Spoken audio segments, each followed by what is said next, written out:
Malgré ma totale absence, certains d'entre vous ont tout de même décidé de continuer à me soutenir en tant que membre de la chaîne YouTube. Je tiens sincèrement à remercier Neclair, Youen Jagger, Softy, BlackGamer974, Chris le Geek 66, MBKBK49, Connor Négociateur et Alex85, les 8 seuls membres de la chaîne YouTube.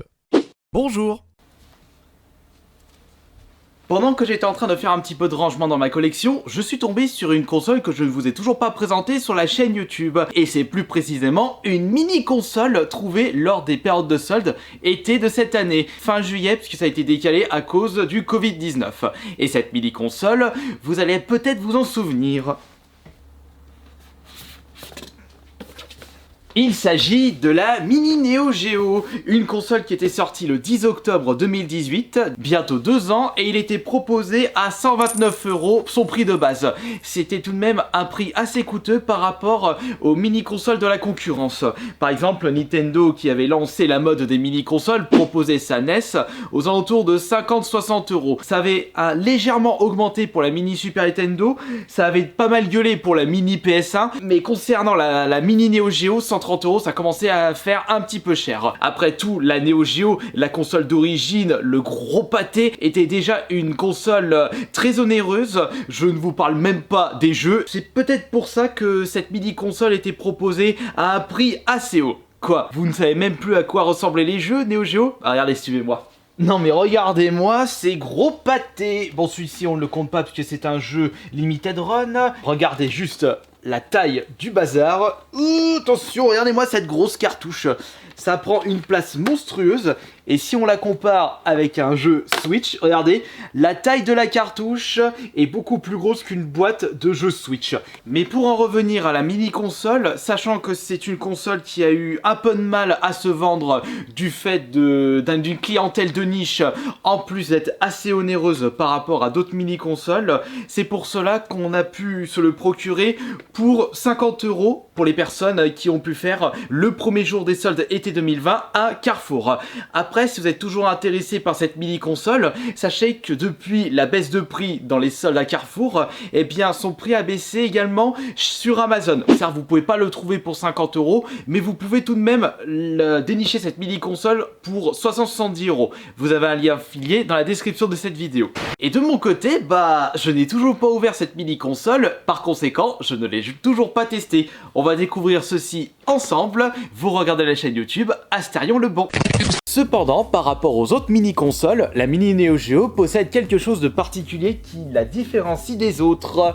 Puisqu'en effet, nous avons le droit à un écran intégré dans la console, comme si c'était un mini bar top. Salut! Bon, il n'y aura pas une quantité astronomique de jeux dans la Mini Neo Geo, mais son nombre fait tout de même la différence par rapport à la Mini Super Nintendo qui possède 2 fois moins de jeux. Alors que la Mini Neo Geo possède un total de 40 jeux. On passe bien entendu par le must des Run and Gun Metal Slug avec un total de... Ouais, ça fait quand même beaucoup, il y a quand même 6 Metal Slug.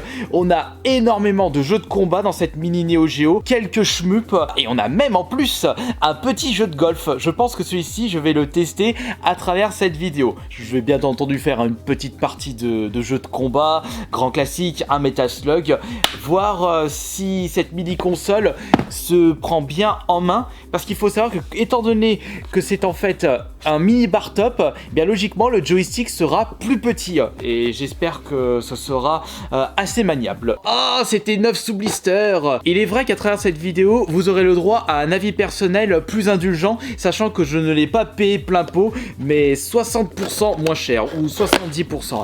Faut dire qu'il y a une grosse différence entre payer une mini Neo Geo à 50 € au lieu de 130 € son prix de base.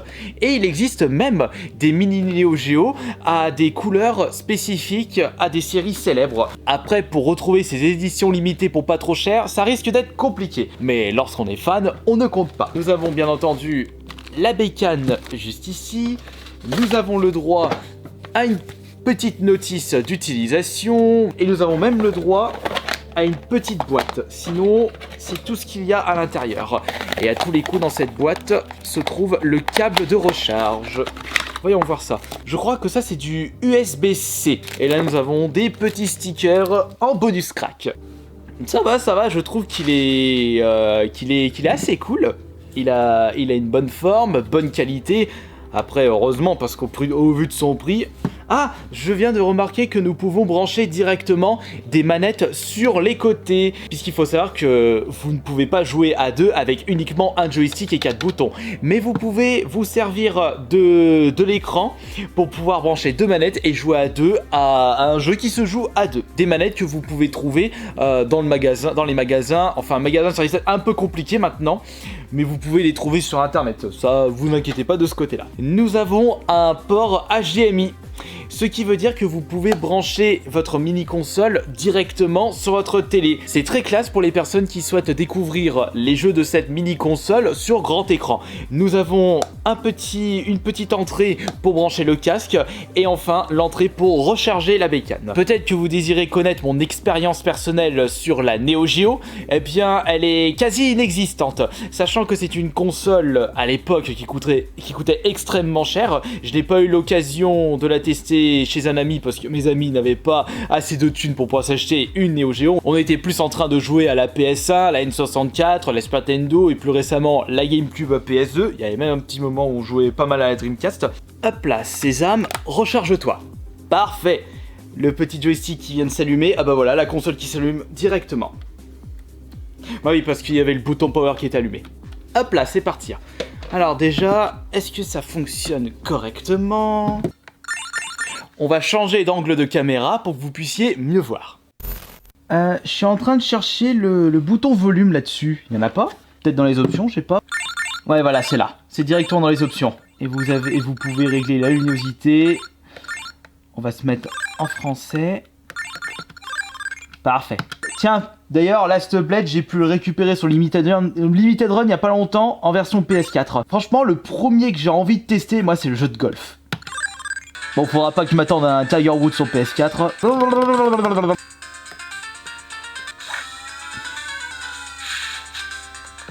Ouais, on va dire ça me fait plus rappeler vraiment les très très vieux jeux de golf rétro. On va dire que j'ai pas trop l'habitude de jouer à un jeu de golf avec la vue du dessus. J'avais commencé à découvrir les jeux de golf avec Mario Golf sur 64 et déjà c'était quand même un peu plus joli, mais c'est normal puisqu'il était plus récent. On va plutôt jouer à un classique, donc on va jouer à un petit jeu de combat. D'ailleurs, je vais tester le jeu de combat que je me suis procuré sur Limited Run, Last Blade 2. Et on va prendre le premier personnage qui vient. Oh, par contre, c'est joli, hein. L'écran LCD est de très bonne qualité. Hein. Attendez, par contre, c'est un petit peu fort. On va baisser un peu. Mange mon sabre, plutôt mon katana. Mange ma godasse. Et voilà. Issou Victory. Putain, par contre, j'ai vraiment pas l'habitude de jouer avec les joysticks. Enfin, non, pas les joysticks, pardon, les sticks arcade. Putain, je fais n'importe quoi et j'arrive à te sortir des combos de malade mental. On va au moins terminer le round. Ce sera une victoire pour moi, ouais. Ouais, là, je commence à avoir un petit peu de mal avec le petit joystick. On va changer de jeu maintenant. On va prendre un autre classique. On va prendre un Metal Slug. Et personnellement, j'avais découvert ce style de jeu, le Run and Gun, avec Super Protector sur Super Nintendo. Et récemment, j'ai pu découvrir un jeu qui rendait hommage à Protector, c'est Blazing Chrome. Hey you! Ce jeu, il prendra jamais une ride. Merde, je me suis fait bouler, quel boulet! J'ai du mal avec ce petit joystick. On se rend pas compte que ce jeu est sorti dans les années 90. Ah, je me suis fait tuer. Les balances des grenades là, débile mental. Sois un peu plus intelligent. C'est la fin du niveau ou pas? Ah ouais, c'est la fin du niveau. Oh, bah c'est rapide. Si je peux vous donner un petit avis personnel après un quart d'heure de jeu, oui, c'est très très peu, mais c'est assez pour vous dire qu'il faudra un gros temps d'adaptation pour pouvoir prendre le petit stick arcade en main, parce qu'après un quart d'heure de jeu, à plusieurs reprises, il glissait entre mes doigts, et pour pouvoir jouer correctement à des jeux de combat, bah c'est assez compliqué. Bon, après il faut dire que j'ai pas l'habitude de jouer avec des sticks arcade, et puis même les sticks arcade, vous les prenez correctement avec votre votre poing entier, alors que ça c'est juste entre les deux doigts. Concernant la qualité de son écran, eh bien je suis franchement très étonné. Un super écran de qualité, les boutons répondent extrêmement bien et franchement j'apprécie le design de cette mini Neo Geo. Après, si je veux enlever ce petit problème de prise en main avec les boutons intégrés dans cette mini console, il faudra que j'investisse dans une petite manette que je brancherai directement sur le côté de la mini console. Vous pouvez me dire dans l'espace des commentaires ce que vous avez pensé de ce test vidéo qui était assez simple et ce que vous avez pensé de cette mini console, et vous pouvez également me dire si vous le possédez chez vous et quel est votre ressenti personnel. Je vous remercie beaucoup d'avoir été présent et présente durant cette nouvelle vidéo de présentation de console, et on se retrouvera plus tard pour la prochaine vidéo. Merci beaucoup, merci les pouces bleus, c'était Astarion le Bon.